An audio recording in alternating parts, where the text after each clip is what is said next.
नमः पार्वती पतये हर हर महादेव। तो नमस्कार, कैसे हैं आप लोग। स्वागत है आपका रोशनी पब्लिकेशन के यूट्यूब चैनल पे। जैसा कि हम आपको बताए थे, रोशनी पब्लिकेशन जो कि एक पब्लिकेशन है, वो आपको ऑनलाइन इस चैनल के माध्यम से क्लास 10th का सारा एक बैच लॉन्च हुआ था, जो कि कल ही कैप्टन बैच के नाम से। तो उसी श्रृंखला में आज हम संस्कृत के फर्स्ट चैप्टर को पढ़ेंगे। यदि आप इससे पहले वाला वीडियो जिसमें हमने ब्रीफली में संस्कृत का पूरा सिलेबस डिस्कस किया है, वो आपने अगर नहीं देखा है तो आप नीचे डिस्क्रिप्शन में लिंक मैं दे दूंगा, उसमें आप जाके देख सकते हैं। उससे पहले हम पहला चैप्टर स्टार्ट कर रहे हैं, क्योंकि मैंने आपको बताया था कि संस्कृत का जो 40% जो 40 नंबर होता है वो 14 चैप्टर से आता है, जो कि आप 14 दिन में खत्म कर सकते हैं। तो उसी का पहला दिन है आज हमारा मंगलम पाठ के साथ। ट्यूशन भाग 2 जो है, जो कि क्लास 10 का जो बुक होता है, उसका पहला जो चैप्टर है मंगलम, उस पे हम बात करेंगे, जो कि उपनिषदों से लिया गया है। उपनिषद क्या है? तो उपनिषद देखिए हम धर्म ग्रंथ होता है, ठीक है। बेसिकली देखा जाए तो इसमें आप बोल सकते हैं हमारे जो धर्म ग्रंथ हैं, वेद हैं, पुराण हैं, उपनिषद हैं, वेदांग हैं, तो उन्हीं में से उपनिषदों से संकलित हमारा मंगलम पाठ है उपनिषद। अब बात करेंगे उपनिषद की, तो सबसे पहले अगर आप इसकी बात करते हैं तो हाँ जी, तो उपनिषदों की बात करें तो सबसे पहले इसमें हम बता दूंगा कि उपनिषदों से पहले आप वेद के बारे में जानिए। वेद जो कि 4 होते हैं, ठीक है, 4 वेद, और उसके बाद पुराण 18, और उसके बाद उपनिषदों की संख्या की बात करें तो ये 108 उपनिषद है। तो कुल 108 उपनिषद में से 5 श्लोक जो कि 4 उपनिषद से लिया गया है। कुल 108 उपनिषद है, जिनमें से 5 श्लोक के बारे में हमारे इस चैप्टर में बात है, और वो भी कितने 4 उपनिषद से लिए गए हैं। वो सभी उपनिषद के नाम हम आगे डिस्कस करेंगे। तो 108 उपनिषद में से 4 उपनिषद से 5 श्लोक लिए गए, जिसके बारे में आज हम पढ़ेंगे। तो ये मंगलम पाठ बेसिकली हमारा उपनिषदों से संकलित है, जो कि आपको बता चुके हैं 108 उपनिषद है। ये आप एक बार देख लीजिएगा, क्योंकि देखिए ये जो आपका जो आता है उपनिषद, तो उपनिषदों की बात करें 108 उपनिषद है। ये बहुत सारे हर साल क्वेश्चन आते हैं, ये उपनिषदों की संख्या क्या है 108, ये हर बार पूछा जाता है। ये आपके बुक में लिखा हुआ नहीं, बट बाय डिफॉल्ट ये पूछा जाता है। क्यों? क्योंकि ये जो मंगलम पाठ है हमारा, ये उपनिषदों से संकलित है। तो ठीक है, इसी में हम एक एक करके सभी उपनिषद का जो भी आपका जो श्लोक दिया गया है 5, हम सभी 5 का ब्रीफली में एकदम बिल्कुल आपके आसान भाषा में आज आपको बताने वाले हैं कि क्या उसका मीनिंग होने वाला है। उपनिषदों के अलावा एक चीज और होती है आपकी वेदांग। क्या? वेदांग। वेदांग की संख्या 6 है। तो मेनली आपका ये इंपॉर्टेंट है कि 108 उपनिषद होते हैं, 4 वेद सभी को पता है, 18 पुराण, 108 उपनिषद और 6 वेदांग। तो इसमें हम बात करेंगे, चूंकि देखिए उपनिषदों के रचनाकार कौन है। अब बात करें उपनिषदों के रचनाकार की, तो बहुत सारे उपनिषदों की रचना अलग अलग ऋषियों ने की है, लेकिन उनमें से कुछ कुछ उपनिषदों जो मुख्य नाम आता है वो ऋषि वेदव्यास का आता है। किनका आता है? ऋषि वेदव्यास का। तो उपनिषदों के रचनाकार ऋषि वेदव्यास को माना जाता है। बात करें आगे की, तो इसी चैप्टर में हम आगे बढ़ेंगे, क्योंकि मंगलम पाठ का सबसे पहले हम आपको अर्थ बता देते हैं, क्योंकि पहले चैप्टर का अर्थ एक एक करके हर एक चीज को तोड़ते चलेंगे हम लोग। तो सबसे पहले मंगलम। मंगलम का क्या मतलब होता है? शुभ काम की इच्छा करना, या शुभ काम की कामना करना, या किसी शुभ काम को शुरू करना। तो उससे पहले जो प्रार्थना की जाती है, जो भी हमारे द्वारा प्रेयर होते हैं, उसे हम मंगलम कहते हैं। क्या कहेंगे? मंगलम कहेंगे। अब वो चूंकि उपनिषदों से संकलित है, तो उपनिषद होता क्या है भैया? मतलब 108 तो क्या बुक है? जी नहीं, आप सिर्फ उपनिषद को बुक नहीं कहते हैं। उपनिषद का मतलब शाब्दिक अर्थ की बात करें तो उपनिषद का अर्थ होता है गुरु के बीच में बैठकर शिक्षा लेना। ठीक है, एक जैसे आप देख रहे हैं कि ये गुरुजी हैं और उनके बीच में इनके शिष्य हैं, तो ऐसी शिक्षा को ही उपनिषद कहा गया है। तो इसमें आप ये एक स्टोरी का हवाला ले सकते हैं कि जब हमारे ऊपर बहुत आक्रमण हुए, विदेशी आक्रांताओं के द्वारा जब हमारे ऊपर आक्रमण हुए, बहुत सारे हमारे धर्म ग्रंथ जब जलाए गए, जो भी हमारी पांडुलिपियां थी, पुराने जो स्क्रिप्चर्स थे, वो जब जलाने लगे, तो उस समय हमारे जो ऋषि मुनियों ने अपने सबसे अच्छे स्टूडेंट्स को, अपने सबसे अच्छे शिष्य को चुना, जिनको सभी वेद पुराण ये सब उनको याद कराए गए। क्या कराए गए? याद कराए गए। तो उन्हीं में जो होता था, वही जो बैठ के याद कराना, उसी को उपनिषद कहते हैं। गुरु के समीप बैठकर पढ़ना, उसे उपनिषद कहते हैं। तो उन्हीं उपनिषदों को हमारे जो 108 उपनिषद हैं, अलग अलग ऋषियों के द्वारा जो संकलित की गई, उन्हें उन्हें ये कहते हैं। चलिए आगे बढ़ते हैं इसी में। हाँ जी, तो मंगलम पाठ हमारा चैप्टर यहाँ से शुरू होता है। इससे पहले बस एक ही चीज आपको याद रखनी है कि उपनिषदों की कम से कम, अगर इसमें आप मिनिमम याद कर सकते हैं तो ठीक है, उपनिषदों की संख्या 108 है। इसके अलावा और भी आप याद कर सकते हैं, जैसे वेद 4 है, वेद के अलावा आपका वेदांग 6 है, 18 पुराण है, तो ये सब आप एक बार ध्यान में रख लीजिएगा। तो सबसे पहले शुरू करते हैं। तो यहाँ से हमारा जो सबसे ऊपर होता है, उपनिषद वैदिक वाङ्मयस्य अंतिमे भागे दर्शन शास्त्र सिद्धांतम प्रकटयन्ति, यानी उपनिषद वैदिक वाङ्मय के अंतिम भाग से दर्शन शास्त्र का सिद्धांत प्रकट होता है। तो ये यहाँ तक एक लाइन का आपका अर्थ समझ में आ गया। ये मीनिंग, ये आपका चैप्टर के ठीक ऊपर एक इसका इंट्रो है, वो हम पहले देख लेंगे। उपनिषद वैदिक वाङ्मय के अंतिम भाग से दर्शन शास्त्र का सिद्धांत प्रकट होता है। सर्वत्र पुरुष परम पुरुष से परमात्मा महिमा प्रधानतया गीयते, यानी सभी जगह, सर्वत्र, सर्वत्र मतलब सभी जगह परम पुरुष परमात्मा की महिमा का प्रधानतया गायन होता है। तो हम क्या करते हैं, जो परम पुरुष परमात्मा है, जो गॉड है हमारे, जो हमारे भगवान है, उनका प्रधानतया उनका महिमा का ज्ञान करते हैं। तेन परमात्मा जगत व्याप्त मनुष्य ससीतम चस्ती, जो परमात्मा है वो सभी जगह व्याप्त है, परमात्मा सभी जगह है एवं इस संसार को अनुशासित कर रहे हैं। मेनली क्या है, परमात्मा सभी जगह व्याप्त है और इस संसार को अनुशासित कर रहे हैं। च एव सर्वेशाम तपसाम परम लक्ष्यम, अब ये क्या है, सभी की जो तपस्या है उन सब का जो परम लक्ष्य क्या है, परमात्मा को प्राप्त करना। जो सभी ऋषि मुनि की जो तपस्या होती है उनका जो परम लक्ष्य क्या है, वो उस परमात्मा को प्राप्त करने के लिए ही सभी ऋषि तपस्या करते हैं। अस्मिन् पाठे परम परमात्मा परा उपनिषद पद्यात्मक पंच मंत्र संकलित संति, इस पाठ में, किस पाठ में, मंगलम पाठ में परम पुरुष परमात्मा का उपनिषदों में जो पद्यात्मक जो श्लोक है उसकी जो 5 मंत्र है वो संकलित है। जैसे कि मैंने बताया 5 मंत्र संकलित है 4 उपनिषद से। आगे बताते हैं हम लोग। हाँ जी, तो पहले श्लोक पे आते हैं, ये है ईशावास्य उपनिषद।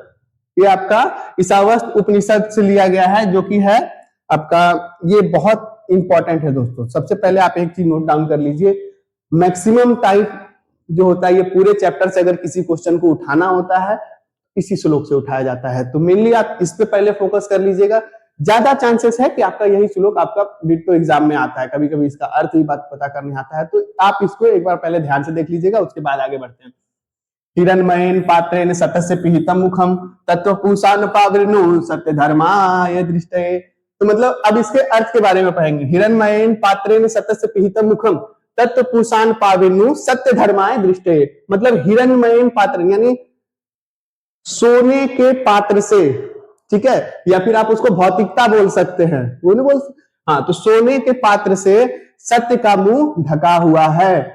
हमारे जो सत्य जो होते हैं उसका जो मुख किससे ढका हुआ है, स्वर्ण आवरण से ढका हुआ है, सोने के पात्र से ढका हुआ है, सोने से ढका हुआ है। तत्व पूषान पाविनु, इसलिए हे पूष, हे सूर्यदेव, ये पूषान जो यहाँ पे पूषा का वो यूज हुआ है वो सूर्य के लिए यूज हुआ है, जो पालन पोषण करते हैं। पूषा यानी पालन करने वाला। तो क्या होता है, पूषान सूर्य, हे देव, हे सूर्य देव, आप उस स्वर्ण रूपी आवरण को हमारे से हटा दे ताकि हमें उस सत्य की प्राप्ति हो। उस सत्य की प्राप्ति के लिए इसलिए हे सूर्यदेव आप उस आवरण को हटा दें। अगर आप इसे लिखना चाहेंगे तो नीचे मैं लिख देता हूं और उसके बाद आप सब लोग कॉपी कर सकते हैं कि सत्य का मुख सदैव स्वर्ण आवरण से ढका है,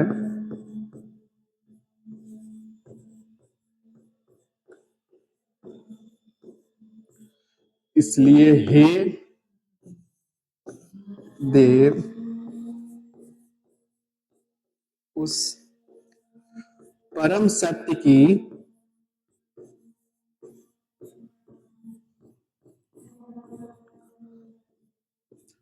प्राप्ति के लिए जगह बचा नहीं है, आप उसे हटा दें। हाँ जी, तो आप इसको एक बार नोट डाउन भी कर सकते हैं, क्योंकि देखिए ये आपका श्लोक जैसे मैंने आपको शुरू में बताया था कि बहुत ज्यादा इंपॉर्टेंट है। तो आप इस अर्थ को भी अपना चाहे तो नोट डाउन कर सकते हैं कि सत्य का मुंह सदैव स्वर्ण आवरण से ढका रहता है, इसलिए हे देव उस सत्य की प्राप्ति के लिए, उस सत्य को मैं प्राप्त कर सकूं जो परम सत्य है, उसके लिए आप उस स्वर्ण आवरण को हटा लीजिए, आगे हटाने की कृपा करें। चलिए आगे बढ़ते हैं हम लोग। दूसरा श्लोक, क्योंकि आपका ये क्लियर हो गया है, तो ये किस उपनिषद से है? ईश्वस्त उपनिषद। ये भी आप देखिएगा 1 नंबर क्वेश्चन में हमेशा आता रहता है, यह कहां से लिया गया है, किस उपनिषद से लिया गया है? तो ईश्वस्त उपनिषद आपका बिल्कुल सही आंसर होने वाला। आगे बढ़ते हैं हम लोग। अरोरनियान महतो महियान आत्मस्य जंतो निहितो गुहायाम तम क्रतु पश्यन्ति वीत शोको धातु प्रसाद महिमान नात्मना। तो इसके अर्थ की बात करेंगे तो अनोरन्यान, सबसे पदार्थ का सबसे छोटा कण क्या कहलाता है? जो भी साइंस के बच्चे होंगे, पदार्थ का सबसे छोटा कण कहलाता है अणु, यानी अनोरन्यान, यान जो होता है यानी सबसे छोटा, ये क्या है आपका प्रत्यय है। यान जहां लग गया मतलब उसमें छोटा में भी छोटा, यानी अणु से भी छोटा, महतो महियान यानी बड़ा से भी बड़ा, अणु से भी छोटा और बड़ा से भी बड़ा क्या है? आत्मस्य जंतो निहितो गुहायाम, आत्मा जो है, जो जीवों के हृदय में वास करती है जो आत्मा, वो क्या है? अणु से भी छोटा है और बड़ा से भी, संसार में सबसे बड़ा से भी बड़ा है। तम क्रतु पश्यन्ति वीति शोको धातु प्रसाद महिमात माना। अब ये क्या है कि उसे देखने के लिए, वो जो विद्वान लोग उसे देखने के लिए शोक रहित होकर, यानी वीत शोको यानी शोक रहित होकर, अपनी इंद्रियों से मुक्त होकर, संसार के सभी मोह माया से मुक्त होकर उसे देख पाते हैं। किसे? अपने अंदर की आत्मा को, जो सबसे बड़ी उपलब्धि होती है। इस संसार की सबसे बड़ी उपलब्धि क्या है? अपने अंदर झांक लेना, अपनी आत्मा को देख लेना। तो जो वो आत्मा क्या है? सब छोटा से भी छोटा एवं बड़ा से भी बड़ा है, मतलब अणु से भी छोटा और बड़ा से भी बड़ा क्या है? आत्मा है। और उसे क्या है ना, विद्वान लोग शोक रहित होकर, अपनी इंद्रियों से मुक्त होकर उसे देख पाते हैं। अगला श्लोक पे चलेंगे। हाँ, इस श्लोक में कौन कहां से है? कंठोपनिषद से लिया गया। कहां से लिया गया? कंठोपनिषद से लिया गया है। ये भी इंपॉर्टेंट है। ये श्लोक अनोरनियान महतो महियान, उसके बाद डॉट डॉट डॉट दे दिया जाएगा, उसके बाद यहाँ लिख दिया जाएगा धातु प्रसाद महिमात्माना। यह श्लोक किस उपनिषद से लिया गया है? ऑब्जेक्टिव क्वेश्चन में आता है। आप यहाँ जहां आपका कंठोपनिषद लिखा होगा आप लगा के कर सकते हैं, ये ऑब्जेक्टिव में आता है। चलिए आगे बढ़ते हैं। तीसरा क्वेश्चन, सत्यमेव जयते नानितम सत्येन पंथा वीततो देवयाना येना क्रम न वृत्सयो हप्त कामा यत्र तत्र सतस्य परम निधानम। ये श्लोक मुंडकोपनिषद से लिया गया है। एक चीज और, इसमें एक आपका एसएसटी में भी क्वेश्चन बनता है कि सत्यमेव जयते कहां से लिया गया है? मुंडकोपनिषद से। कहां से लिया गया है? मुंडकोपनिषद से लिया गया है सत्यमेव जयते को। सत्यमेव जयते को कहां से लिया गया है? मुंडकोपनिषद से लिया गया है। तो वही श्लोक आपका यहाँ पे संस्कृत में है। कहां पे है? संस्कृत में है आपका, मुंडकोपनिषद से लिया गया, जो कि सत्यमेव जयते नानितम, सत्य की जीत होती है, झूठ कभी नहीं जीतता। सत्य की जीत होती है, झूठ कभी नहीं जीतता। सत्येन पंथा विततो देवयान, सत्य के मार्ग से ही, सत्य से ही देवयान यानी देवलोक का मार्ग का विस्तार होता है। विततो यानी विस्तार होता है। देवलोक के मार्ग का विस्तार किससे होता है? सत्य से ही होता है। ये ना क्रम नवृष्यो हप्त कामा यत्र तत् सतस्य परम निधान। जो मोक्ष की इच्छा रखने वाले ऋषि होते हैं, इसमें देखिए ये ना क्रम, ये देखिए ये ना क्रम नवृष्यो हप्त कामा, ये इसमें जो होता है अप्त कामा, इसमें छिपा हुआ है। क्या है? अप्त कामा। अप्त कामा यानी मोक्षार्थी। मोक्षार्थी यानी मोक्ष की इच्छा रखने वाले। मोक्ष की इच्छा रखने वाले ऋषि जो है वो इस सत्य की खोज में रहते हैं। यत्र तत् सतस्य परम निधान, ये जो सत्य रूपी जो सबसे बड़ा धन है, सत्य रूपी जो सबसे बड़ा धन है, वो उसकी खोज में मोक्ष की इच्छा रखने वाले ऋषि लगे रहते हैं। आगे बढ़ते हैं हम लोग। ये आपका हो गया, मुंडकोपनिषद से लिया गया था। सबसे अच्छा श्लोक है यथा नद्या स्यन्दमाना समुद्रेस्तम गच्छन्ति नाम रूपे विहाय तथा विद्वानम नामद रूपाद विमुक्त परतपरम पुरुष मुपेति दिव्यम। इसका अर्थ की बात करें, ये भी आपका किससे लिया गया? मुंडकोपनिषद से लिया गया। आप एक चीज देखिएगा, 4 श्लोक बोला था मैंने, 2 आपका एक ही उपनिषद से है और सॉरी 5 श्लोक होता है जिसमें आपका 4 उपनिषद से लिया गया। तो इससे पहले वाला आपका मुंडकोपनिषद से था, ये श्लोक आपका मुंडकोपनिषद से है, बाकी अलग अलग उपनिषद से, यानी एक इसमें ये 2 हो गया। तो चलिए ये इसमें क्या है? यथा नद्या स्यन्दमाना समुद्रेस्तम गच्छन्ति नाम रूपाय विहाय तथा विद्वानाम नाम रूपाद विमुक्त परतपरम पुरुष मुपेति दिव्यम। तो इसमें इसका अर्थ की बात करें तो यथा नद्या स्यन्दमाना, जिस प्रकार नदी समुद्र में जाके मिल जाती है, यथा नद्या स्यन्दमाना समुद्रस्तम, जिस प्रकार नदी समुद्र में मिल जाती है, गच्छन्ति नाम रूपे भी है, कैसे मिलती है? जब वो नदी समुद्र में मिलती है तो नाम और रूप दोनों को खो देती है, दोनों को खो देती है। जब नदी समुद्र में जाती है तो वो समुद्र की हो जाती है। समुद्र में जाने के बाद ऐसा नहीं है कि गंगा का पानी गंगा ही कहलाएगा, ब्रह्मपुत्र का पानी ब्रह्मपुत्र कहलाएगा, गंडक अलग, जो भी नदी का पानी अलग अलग जाएगा वो उस नदी का कहलाएगा, नहीं। गंगा, जमुना और आपकी जो भी नदी है, गंडक नदी हो गई, कोसी नदी, वो सभी का नाम खत्म हो जाता है समुद्र में मिलने के बाद और उसका स्वरूप भी खत्म हो जाता है। उसी प्रकार विद्वान लोग जो हैं, जो ऋषि हैं, जो विद्वान लोग हैं, वो भी अपने नाम और रूप को छोड़कर परम पुरुष परमात्मा में विलीन हो जाते हैं। यहाँ का आज का शायद ये अंतिम श्लोक है। वेदा हमेतम पुरुषस्य महांतम आदित्य वर्ण तमसा परास्ता त्वमेव विदित्वति मृत्युमेति नैना पंथा विद्यते अयनाय। हाँ जी, तो इस अंतिम श्लोक को देखते हैं। तो वेदा हमेतम पुरुषम महांतम आदित्य वर्णम तमसा परस्तात् त्वमेव विदित्वति मृत्युमेति नैना पंथा विद्यते अयनाय।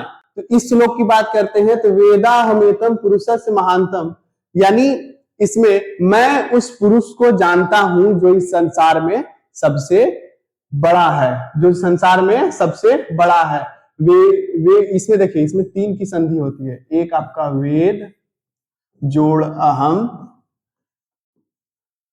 प्लस एतम, वेदाहमेतम पुरुषम महांतम, मतलब मैं उस पुरुष को जानता हूं जो इन संसार में सबसे बड़ा है। आदित्य वर्ण तमसा परास्त, उसका प्रकाश इस तरह है, उसके जो तेज इस प्रकार हैं जो आदित्य वर्ण के समान है, यानी सूर्य के प्रकाश के समान उनका तेज है, जो कि तमसा यानी अंधकार को भी जो परास्त कर दे। त्वमेव विदित्वाति मृत्युमेति, उसी को जानकर इस संसार से आप मृत्यु पे विजय प्राप्त कर सकते हैं। इन्हीं पुरुष को यानी परम पुरुष परमात्मा को जानकर ही आप इस संसार से जन्म मृत्यु के बंधन से परे हो सकते हैं, आप उसे मृत्यु को परास्त कर सकते हैं। नैना पंथा विद्यते अयनाय, इसके अलावा और कोई मार्ग नहीं है। तो दोस्तों आज के इस सेशन में हमने सभी 500 श्लोक जो आपका दिया हुआ है आपका मंगलम में, जो कि उपनिषदों द्वारा संकलित है और इसमें 4 उपनिषद से लिया गया है। तो एक बार आप फिर से देख लीजिएगा, ये आपका इस वास्त से लिया गया है। किससे लिया गया है? इस वास्त से लिया गया है, जो कि यहाँ पे लिखा हुआ है सारा आपका इस वास्त से लिया गया है। दूसरा श्लोक जो है आपका कंठोपनिषद से लिया गया है। तीसरा श्लोक की बात करें तो आपका मुंडकोपनिषद से लिया गया है। चौथा श्लोक भी मुंडकोपनिषद से लिया गया है। और अगला ये अंतिम जो श्लोक है वे श्वेताश्वर उपनिषद से लिया गया है।